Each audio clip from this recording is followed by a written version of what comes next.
Hello, bachcho. Let's read the question. The question says, on the basis of law of equipartition of energy, calculate the molar specific heats of monoatomic and diatomic gases at constant volume and pressure separately. Law of equipartition of energy को use करके हम लोग molar specific heat of monoatomic और diatomic gases निकालेंगे eight constant pressure and volume. जब हम इस question का आंसर करेंगे हम लोग कुछ की कॉन्सेप्ट्स को यूज करके इस क्वेश्चन का आंसर करेंगे। तो जो की कॉन्सेप्ट है हमारा, जो पहला की कॉन्सेप्ट हम लोग यहाँ पर यूज करेंगे वो है कि जो Cp minus Cv is equal to R. यहाँ पर Cp क्या है? Cp is the molar specific heat at constant pressure, Cv is the molar specific heat at constant volume and R is the gas constant। तो दूसरा concept हम लोग यहाँ पर यूज करेंगे वो है Cv is equal to du by dt। ठीक है, Cv is equal to du by dt। यहाँ पर u क्या है? u इज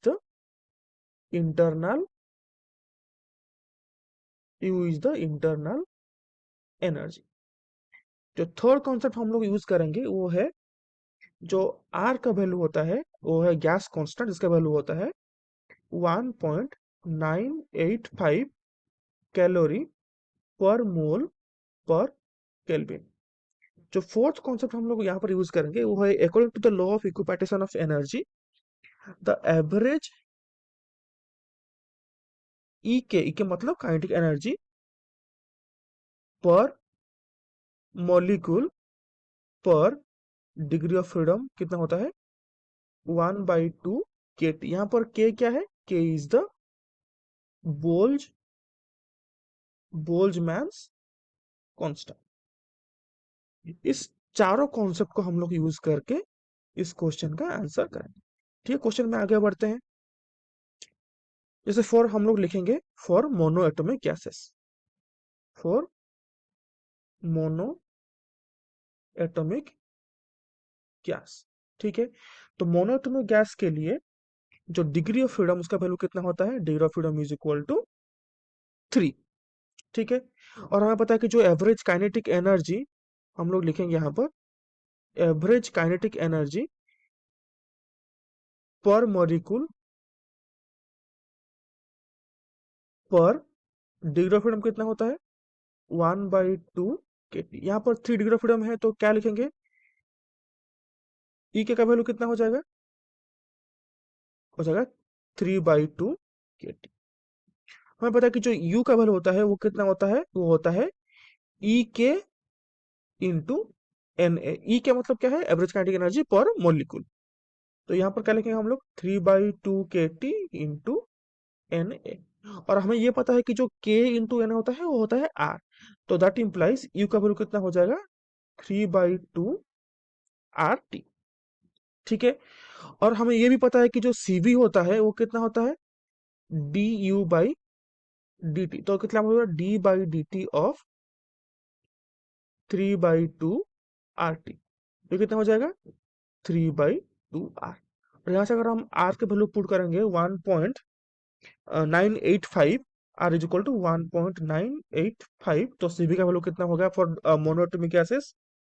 ये हो जाएगा 2.98 calorie per mole per kelvin. और हमें पता है कि Cp minus Cv is equal to R होता है, तो इसका मतलब Cp क्या है? Cp का वैल्यू कितना हो जाएगा? Cv plus R। तो इसका मतलब हो जाएगा 2.98 प्लस R का वैल्यू कितना होता है? R का वैल्यू होता है 1.985। तो इसका वैल्यू कितना हो जाएगा? Almost equal to 4.96 calorie per mole per kelvin. इसका मतलब ऐसा भी हम इसको कह सकते हैं 3/2 R plus R is equal to 5/2। तो इसका मतलब Cp फॉर मोनोटोनिक गैस कितना हुआ? Cp is equal to 4.96 calorie per mole per kelvin. Cv कितना हुआ for monoatomic gases?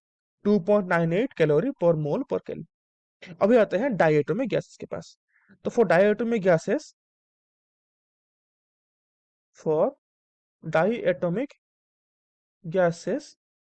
Degree of freedom कितना होता है? 3 + 2 = 5। ठीक है। उस तरह हम यूज करेंगे तो average kinetic energy per molecule कितना हो जाएगा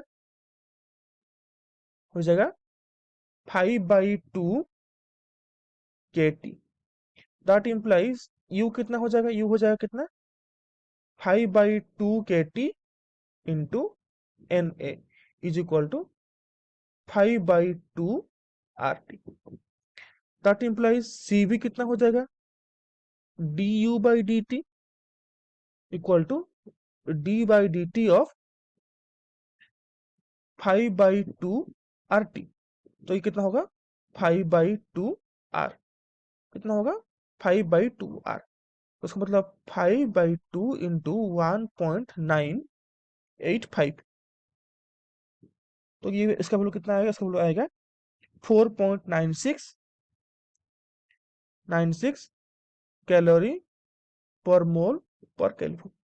हमें पता है कितना है Cp माइनस Cv कितना होता है, Cp minus Cv is equal to R।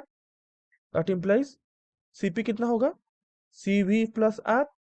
तो ये था कितना 5/2 R प्लस R, तो ये हो जाएगा 7/2 R। उसका मतलब ये हुआ 7/2 इंटू R का वैल्यू कितना है 1.985। तो इसका मतलब ये हुआ कि जो Cp का वैल्यू है वो कितना होगा, that implies Cp is equal to 1, Cp is equal to इसको मल्टीप्लाई करेंगे तो कितना आएगा 6.95 calorie per mole per kelvin. तो फॉर डायटोमिक गैसेस Cp का वैल्यू कितना आया 6.95 calorie per mole per kelvin. और मोनोटोमिक गैसेस के डायटोमिक गैसेस के लिए Cv का वैल्यू कितना आया 4.96 calorie per mole per kelvin. So I hope you understood it well. All the best for your exam.